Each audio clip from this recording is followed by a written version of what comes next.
जय हिंद दोस्तों।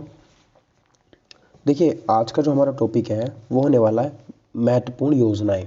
कौन कौन सी योजनाएं चलाई गई हैं जिनसे हमारे एग्जाम में क्वेश्चन बन सकते हैं। ठीक है, तो सबसे पहले मैं बात कर लेता हूँ कि हम सबसे पहले कौन सी योजना हम देखने वाले हैं। देखिए, सबसे पहली जो योजना है वो है फुटबॉल फॉर स्कूल योजना। तो आप सभी को पता है सर, फुटबॉल मतलब खेल से संबंधित है, तो ये स्कूलों में चलाई जाएगी। तो फुटबॉल फॉर स्कूल्स जो पहल है, इसकी शुरुआत जो है वो किसने की है। ठीक है, तो इसका सही आंसर हो जाएगा ऑप्शन नंबर 1 फीफा। तो इसकी जो शुरुआत की है वो फीफा ने की है, याद रखिएगा। ठीक है, फीफा इसका सही आंसर हो जाता है। बात करते हैं सर अखिल भारतीय फुटबॉल महासंघ ने। तो देखिए, अखिल भारतीय फुटबॉल महासंघ जो है, कल्याण चौबे जो इसके हेड है, उन्होंने फीफा की ओर से ही इसकी शुरुआत की है। ठीक है, याद रखिएगा। देखिए, देखते हैं फीफा के जो अध्यक्ष हैं वो ज्ञानी इन्फेंटिनो है, याद रखिएगा। और अखिल भारतीय फुटबॉल महासंघ के अध्यक्ष है कल्याण चौबे। ठीक है, याद रखिएगा।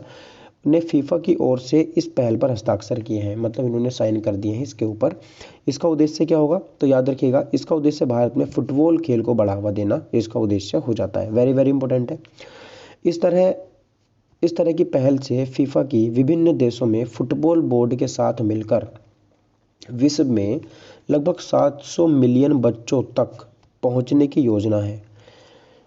700 मिलियन बच्चों को इसमें शामिल किया जाएगा, जिसमें से भारत के 2.5 करोड़ बच्चे इसमें पहुंचेंगे। मतलब इसमें 2.5 करोड़ बच्चे भारत के पहुंचेंगे, ये हमारा एम है, ये इसका लक्ष्य यहाँ पे रखा गया है। ठीक है, तो याद रखिएगा, जो मेरी फुटबॉल फॉर स्कूल पहल है वो फीफा ने शुरू की है। भारत से कितने बच्चे जाएंगे, 2.5 करोड़ बच्चे यहाँ से जाएंगे। ठीक है दोस्तों, चलिए नेक्स्ट बात कर लेते हैं। लाडली लक्ष्मी योजना 2.0 का जो संबंध है वो किससे हो जाता है।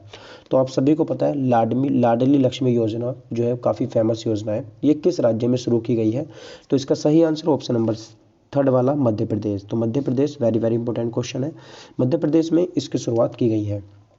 चलिए इसके बारे में थोड़ा सा बता देता हूँ आपको। 2 नवंबर 2022 को मध्य प्रदेश के मुख्यमंत्री शिवराज सिंह चौहान ने लाडली लक्ष्मी योजना 2.0 का शुरुआत की है। ठीक है,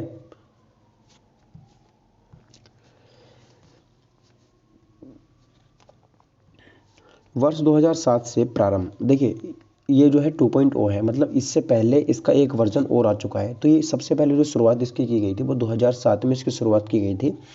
तब से लेकर के 2022 तक के 43 लाख से अधिक लाडली लक्ष्मी जो है उनके अपने परिवार के साथ इसमें शामिल हो चुकी हैं। मतलब केवल महिलाएं तो जुड़ी हुई हैं, लेकिन इसमें उनके परिवार वाले भी जुड़ गए हैं। लाडली लक्ष्मी योजना के तहत कक्षा 12वीं उत्तीर्ण करने के बाद, मतलब जैसे 12th पास किया उसके बाद महाविद्यालय जाने वाली बेटी को 25,000 रुपये की आर्थिक सहायता दी जाएगी, जो उन्हें करियर का चयन करने में मदद करेगी। मोस्ट इम्पोर्टेंट है, भोपाल के भारत माता चौराहे से पॉलिटेक्निक चौराहे तक, जो अभी स्मार्ट सिटी सड़क के नाम से जाना जाता है, अब लाडली पथ के रूप में जाना जाएगा। प्रदेश के सभी 52 जिलों में लाडली लक्ष्मी पथ विकसित किए जाएंगे। मोस्ट इंपोर्टेंट है, याद रखिएगा। ठीक है, 52 जिले हैं, सबके सब में लाडली लक्ष्मी पथ यानी कि रास्ता जो विकसित किया जाएगा। ठीक है दोस्तों, चलिए क्वेश्चन नंबर 3 देख लेते हैं। नागरिक जुड़ाव और संचार कार्यक्रम किस राज्य के मुख्यमंत्री द्वारा शुरू किया गया है। मोस्ट इंपोर्टेंट है, ऑप्शन ए है शिवराज सिंह चौहान, ऑप्शन बी है Conrad Sangma, option number C है योगी आदित्यनाथ, ऑप्शन डी है पुष्कर सिंह धामी। तो इसका सही आंसर देखिए यहाँ पे हो जाता है। तो मेघालय के जो हमारे मुख्यमंत्री हैं कोनराड संगमा, उनके द्वारा इस प्रोग्राम की जो शुरुआत है वो की गई है, नागरिक जुड़ाव और संचार कार्यक्रम। इसमें क्या होगा, देखिए मेघालय के मुख्यमंत्री कोनराड संगमा द्वारा इस कार्यक्रम की शुरुआत की गई है। इसका उद्देश्य सभी योजनाओं को जमीनी स्तर तक लागू करना है ताकि शासन में सुधार हो सके। बेसिकली इसका उद्देश्य क्या होगा कि जैसे कोई योजना चली, सरकार की तरफ से कुछ योजना चलाई जाती हैं, वो ज़मीनी स्तर का मतलब ये है कि जो बिल्कुल निचले लेवल के लोग हैं, जैसे बिल्कुल गरीब लोग हैं, उन तक ये नहीं पहुंच पाती है। तो ये योजना क्या करेगी, उनको उनसे कनेक्ट करेगी। ठीक है, तो बिल्कुल ज़मीनी स्तर तक यहाँ पे पहुँचाई जाएगी। अगला क्वेश्चन देखते हैं सर, क्वेश्चन नंबर 4 यहाँ पे अगला देखते हैं। फिट इंडिया स्कूल वीक का शुभंकर क्या है। तो याद रखिएगा, इसका शुभंकर यहाँ पे तूफान और तूफानी हो जाता है। ठीक है, फिट इंडिया स्कूल वीक जो है इसका शुभंकर क्या हो जाता है, तूफान और तूफानी। देखते हैं सर क्या है फिट इंडिया स्कूल वीक। देखिए, पीवी सिंधु ने फिट इंडिया मूवमेंट, आप सभी ने सुना होगा फिट इंडिया मूवमेंट के बारे में। फिट इंडिया मूवमेंट की फिट इंडिया स्कूल वीक पहल के लिए शुभंकर तूफान और तूफानी लॉन्च किए हैं। तो पीवी सिंधु ने लॉन्च किए हैं गाइस, याद रखिएगा। फिट इंडिया स्कूल वीक का जो चौथा संस्करण है वो 15 नवंबर से शुरू हुआ है। तो अभी 15 नवंबर जो अब तो दिसंबर चल रहा है उसमें शुरू हो चुका है। फिट इंडिया मूवमेंट के बारे में आपको थोड़ा बता देता हूँ, उसी से जुड़ा हुआ है fit India week. Fit India movement इस पहल को और अधिक लोकप्रिय बनाने के लिए इस बार प्रमुख कार्यक्रम में तूफान और तूफानी नाम के दो शुभंकरों को जोड़ा गया है, जिसमें दोनों भारत के सर्वाधिक सुपर हीरो और सुपर वुमन का प्रतिनिधित्व करते हैं। ठीक है, याद रखिएगा। तो फिट इंडिया मूवमेंट ये भी आपको याद रखना है, और जो इसका शुभंकर क्या हो जाता है, तूफान और तूफानी इसका शुभंकर हो जाता है। यहाँ से क्वेश्चन पूछा जाएगा, याद रखिएगा। और इसका संस्करण कौन सा है, चौथा इसका संस्करण यहाँ पे हो जाता है। ठीक है, लॉन्च किसने करा है, तो पीवी सिंधु ने किया है। मोस्ट इंपोर्टेंट क्वेश्चन है। अगला क्वेश्चन देखते हैं सर। देखिए अगला है कि डिजिटल शक्ति अभियान 4.0। तो डिजिटल शक्ति अभियान 4.0 किस आयोग द्वारा शुरू किया गया है। तो देखिए डिजिटल शक्ति अभियान ये इसका चौथा संस्करण है, मतलब 3 संस्करण इसके पहले से हो चुके हैं। तो ये गाइस ये जो शुरू किया गया है वो राष्ट्रीय महिला आयोग के द्वारा शुरू करा गया है। ठीक है, यानी कि एनसीडब्ल्यू के द्वारा शुरू ये किया गया है। ठीक है, इसमें क्या होगा, देखिए इसमें जो होगा आप सभी को मैं बता देता हूँ।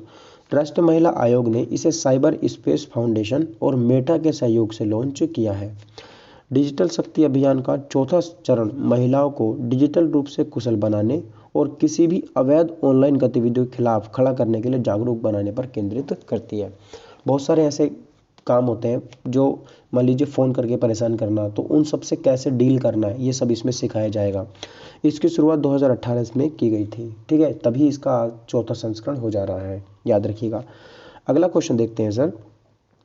किस शिखर सम्मेलन में ग्लोबल शील्ड योजना, देखिए ग्लोबल शील्ड योजना वेरी वेरी मोस्ट इंपोर्टेंट है, स्टार्ट लगा लीजिए, इसकी शुरुआत की गई है। तो याद रखिएगा COP27 जो हमारी हुई है इंडोनेशिया के अंदर, बाली इंडोनेशिया में, वहाँ पर इसकी जो शुरुआत है वो की गई है। ठीक है, देखते हैं सर। इस कार्यक्रम का उद्देश्य आपदाओं के बाद गरीब देशों को धन प्रदान करना है। मतलब जैसे कहीं पर सुनामी आ जाती है, आपदा आ जाती है, तो क्या होता है कि वहाँ पर बहुत सारी चीज़ें बैलेंस उनका ख़राब हो जाता है, तो वहाँ पर ये पैसा देने का काम करती है ग्लोबल शील्ड योजना जो है। ठीक है, इस पहल की जो शुरुआत है वो COP27 के तुरंत बाद से कर दी गई थी। इसे जर्मनी से 170 मिलियन यूरो और डेनमार्क, आयरलैंड सहित अन्य दाताओं से 40 मिलियन यूरो के वित्त पोषण के साथ वित्त पोषित किया जाएगा। ठीक है, तो जर्मनी ने अकेले ही 170 मिलियन यूरो दिए हैं, और डेनमार्क और आयरलैंड और भी बहुत सारे देश हैं जिन्होंने 40 मिलियन यूरो दिए हैं। बहुत सारे देश ऐसे भी हैं जो इसके प्राप्तकर्ता की लिस्ट में भी हैं, जैसे बांग्लादेश ने इससे पैसे मांग लिए। फिजी, पाकिस्तान, फिलीपींस आदि देश जो है वो शुरुआती प्राप्तकर्ता के रूप में सूचीबद्ध इसमें किए गए हैं कि हमें किन किन को पैसे देने हैं। तो याद रखिएगा ग्लोबल सीड योजना COP27 के अंदर चलाई गई थी और बाली इंडोनेशिया में इसका आयोजन किया गया है।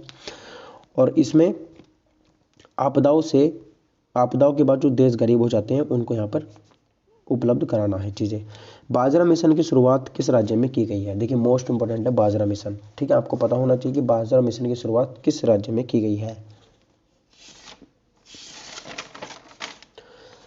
देखिए बाजरा मिशन की जैसे हम बात करते हैं तो हमारे जो यहाँ पर असम के मुख्यमंत्री हैं, ठीक है, यहाँ असम के मुख्यमंत्री कौन है, हेमंत बिस्वा शर्मा, उन्होंने इस मिशन की शुरुआत की है। तो असम के मुख्यमंत्री हेमंत बिस्वा शर्मा ने बाजरा मिशन की शुरुआत की है। बाजरा मिशन, ये बाजीराव लिखा गया, एक मिनट गलती है। बाजरा मिशन का उद्देश्य किसानों को अपनी फसलों में विविधता लाने के लिए प्रोत्साहित करना है। मतलब किसान अपनी फसलों में विविधता लेके आए। इससे मतलब यह है कि अगर इस पहले 6 मंथ में उन्होंने गेहूं उगाए हैं तो अगले 6 मंथ में वो चावल उगाए, फिर दाल उगाए। मतलब ऐसे विभिन्न प्रकार की जो फसलें हैं वो एक उगाने की कोशिश करें। यही नहीं कि गेहूं गन्ना चावल इंडी पैट करें। ठीक है, तो विविधता लाने की हमें ज़रूरत है। बाजरा के महत्व को उजागर करने के लिए भारत ने संयुक्त राष्ट्र को 2023 में अंतर्राष्ट्रीय बाजरा वर्ष घोषित करने का प्रस्ताव भी रखा है। ठीक है, याद रखिएगा। नेक्स्ट क्वेश्चन देखते हैं फ्रेंड्स। क्वेश्चन नंबर 8 है, यंग प्रोफेशनल स्कीम की शुरुआत किस देश में की गई है। तो देखिए जो हमारी यंग प्रोफेशनल स्कीम है इसकी शुरुआत की गई है ब्रिटेन में। और अभी आपको पता होगा कि ब्रिटेन के जो प्रधानमंत्री बने हैं वो ऋषि सुनक बने हैं, जो कि एक इंडियन है। उन्होंने इस पहल की शुरुआत की है। ब्रिटिश प्रधानमंत्री ऋषि सुनक आने वाली ऋषि सुनक जो है वो बाली इंडोनेशिया में जो आयोजित हुई थी G20 शिखर सम्मेलन जो है उसकी बैठक हुई थी बाली इंडोनेशिया में। उसी के दौरान UK young India professional scheme की उन्होंने घोषणा की है। इसमें क्या होगा सर, इसमें देखिए 18 से 30 वर्ष की आयु के बीच 3000 डिग्री धारक, मतलब केवल 3000 ही जाएंगे, भारतीय नागरिकों को प्रत्येक 2 वर्ष तक हट जाएंगे हर साल और रहेंगे 2 साल के लिए, ठीक है।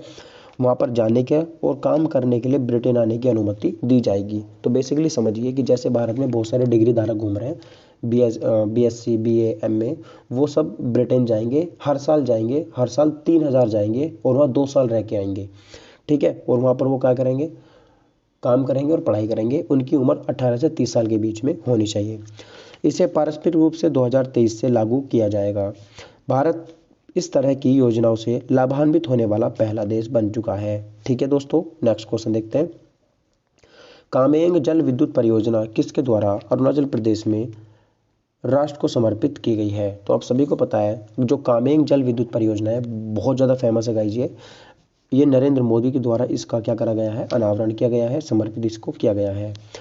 राज्य के स्वामित्व वाली north eastern electric power corporation, देखिए नॉर्थ ईस्ट का मतलब ये है कि ये हमारा ईस्ट वाला भाग है और ये हमारा नॉर्थ वाला भाग है। तो ये वाला जो भाग हमारा हो जाता है जहाँ पर मेरे असम राज्य यहाँ पर होता है, ठीक है।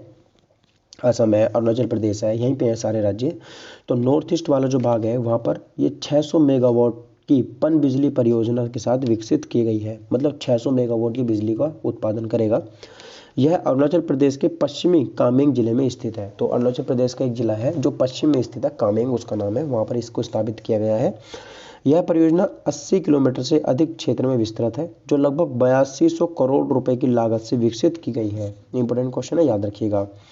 नेक्स्ट क्वेश्चन देखते हैं सर, क्वेश्चन नंबर 10 है, गंगा जल आपूर्ति योजना किस राज्य में लॉन्च की गई है? तो बेसिकली याद रखिएगा बिहार राज्य में इसको लॉन्च किया गया है। ये क्या करेगा सर, गंगा जल आपूर्ति, जैसे बिहार में ऐसे कई सारे गांव हैं जहां पर, या कई सारे जिले हैं जहां पर पानी नहीं पहुंच पाता अच्छे से, तो ये गंगा का पानी उन जिलों तक पहुंचाएंगे, साफ और शुद्ध करके उसको पीने की ये प्लानिंग कर रहे हैं, ठीक है। तो बिहार इसका सही आंसर हो जाएगा।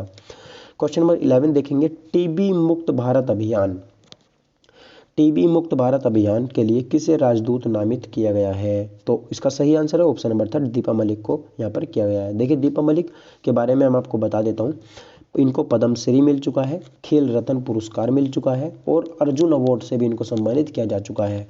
तो तीनों अवार्ड की विजेता दीपा मलिक को टीबी मुक्त भारत अभियान के लिए राष्ट्रीय राजदूत नामित किया गया है। दीपा मलिक भारत की पहली महिला पैरा ओलंपिक पदक विजेता, याद रखिएगा, और भारत की पैरा ओलंपिक समिति की अध्यक्ष के रूप में कार्यरत है, ठीक है दोस्तों। चलिए अगला क्वेश्चन देखते हैं। क्वेश्चन नंबर 12 है, रीहब परियोजना किस राज्य में शुरू की गई है? तो रीहब परियोजना आप सभी के बारे में इसको पता भी होगा।